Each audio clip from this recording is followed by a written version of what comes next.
KSET ಪರೀಕ್ಷೆ ಬರೆಯುತ್ತಿರುವಂಥ ಎಲ್ಲ ಅಭ್ಯರ್ಥಿಗಳಿಗೂ ನನ್ನ ಕಡೆಯಿಂದ ಶುಭ ಹಾರೈಕೆಗಳು. ಅದೇ ರೀತಿಯಾಗಿ ನಾಳೆ ಅಂದರೆ ನವೆಂಬರ್ 24ರಂದು ಕೆಸೆಟ್ ಪರೀಕ್ಷೆ ಬರೆಯುತ್ತಿರುವಂಥ ಎಲ್ಲ ಅಭ್ಯರ್ಥಿಗಳು ತಮ್ಮ ಒಂದು ಹಾಲ್ ಟಿಕೆಟನ್ನು ತಮ್ಮ ಮೊಬೈಲ್ನಲ್ಲಿಯೇ ಡೌನ್ಲೋಡ್ ಮಾಡಿಕೊಳ್ಳುವುದು ಹೇಗೆ ಅನ್ನೋದ್ರ ಬಗ್ಗೆ ನಾನು ನಿಮಗೆ ಈ ವಿಡಿಯೋದಲ್ಲಿ ತೋರಿಸ್ಕೊಡ್ತಾ ಇದ್ದೀನಿ. ಅದಕ್ಕೂ ಮುಂಚೆ ಯಾರೆಲ್ಲ ನಮ್ಮ ಚಾನಲ್ಗೆ ಸಬ್ಸ್ಕ್ರೈಬ್ ಮಾಡ್ಕೊಂಡಿಲ್ವೋ ದಯವಿಟ್ಟು ಸಬ್ಸ್ಕ್ರೈಬ್ ಮಾಡ್ಕೊಳ್ಳಿ. ತಾವಿಲ್ಲಿ ನೋಡ್ಬೋದು, ಇಲ್ಲಿ KEE ಅಂತೇಳಿ ನಿಮ್ಮ ಒಂದು ಬ್ರೌಸರ್ನಲ್ಲಿ ಸರ್ಚ್ ಮಾಡಿ, ಕ್ರೋಮ್ನಲ್ಲಿ ಅಥವಾ ಒಪೇರಾದಲ್ಲಿ ಯಾವುದರಲ್ಲಾದರೂ ಒಂದು ಕಡೆ ಸರ್ಚ್ ಮಾಡ್ಕೊಳ್ಳಿ. ನಂತರ KEE ಹೋಮ್ ಅಂತಿದೆ, ಇಲ್ಲಿ ಟಚ್ ಮಾಡಿ ಅದ್ರ ಮೇಲೆ ಕ್ಲಿಕ್ ಮಾಡಿದ ತಕ್ಷಣ ಇಲ್ಲಿ ತಾವು ನೋಡ್ಬೋದು 3 ಡಾಟ್ಸ್ ಕಾಣ್ತಾ ಇದೆಯಲ್ಲ, ಇದ್ರ ಮೇಲೆ ಬಲಗಡೆ ಕಾಣ್ತಾ ಇರುವಂಥ 3 ಡಾಟ್ಸ್ ಮೇಲೆ ಕ್ಲಿಕ್ ಮಾಡಿದ್ರಿ ಅಂದರೆ ಈ ರೀತಿಯಾಗಿ ಕಾಣಿಸುತ್ತೆ. ಇಲ್ಲಿ ಪ್ರವೇಶ ಅಂತಿದೆ, ಇದ್ರ ಮೇಲೆ ನೀವು ಕ್ಲಿಕ್ ಮಾಡಬೇಕಾಗುತ್ತೆ.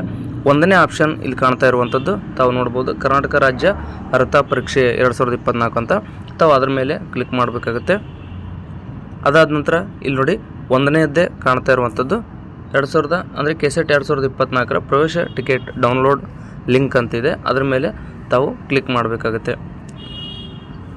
ಆನಂತರ ಇಲ್ಲಿ ನೋಡ್ಬೋದು ಡೈರೆಕ್ಟಾಗಿ ಈ ರೀತಿ ಪೇಜ್ ಓಪನ್ ಆಗುವಂಥದ್ದು.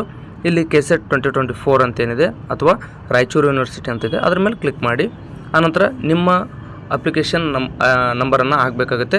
ಇಲ್ಲಿ ನಿಮ್ಮ ಅಪ್ಲಿಕೇಶನ್ ನಂಬರನ್ನು ಟೈಪ್ ಮಾಡಿ, ಇಲ್ಲಿ ನಿಮ್ಮ ಅಪ್ಲಿಕೇಶನ್ ನಂಬರನ್ನು ಟೈಪ್ ಮಾಡಿದ ನಂತರ ಇಲ್ಲಿ ನೋಡಿ ಅಪ್ಲಿಕೆಂಟ್ ನೇಮ್ ಅಂತಿದೆ, ಇಲ್ಲಿ ನಿಮ್ಮ ಹೆಸರಿನ ಮೊದಲ 4 ಅಕ್ಷರಗಳನ್ನು ಇಲ್ಲಿ ಹಾಕಬೇಕಾಗುತ್ತೆ.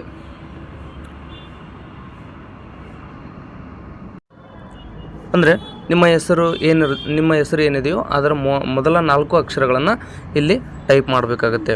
ಟೈಪ್ ಮಾಡಿ ಆನಂತರ ಸಬ್ಮಿಟ್ ಮಾಡಿದರೆ ನಿಮಗೆ ಹಾಲ್ ಟಿಕೆಟ್ ಡೌನ್ಲೋಡ್ ಆಗುವಂಥದ್ದು. ಸೊ ಇದಿಷ್ಟು ನಿಮಗೆ ಅನುಕೂಲ ಆಗಲಿದೆ ಅಂತೇಳಿ ಭಾವಿಸ್ತಾ ಈ ವಿಡಿಯೋನ ಇಲ್ಲಿಗೆ ಮುಗಿಸ್ತಾ ಇದ್ದೀನಿ. ಧನ್ಯವಾದಗಳು.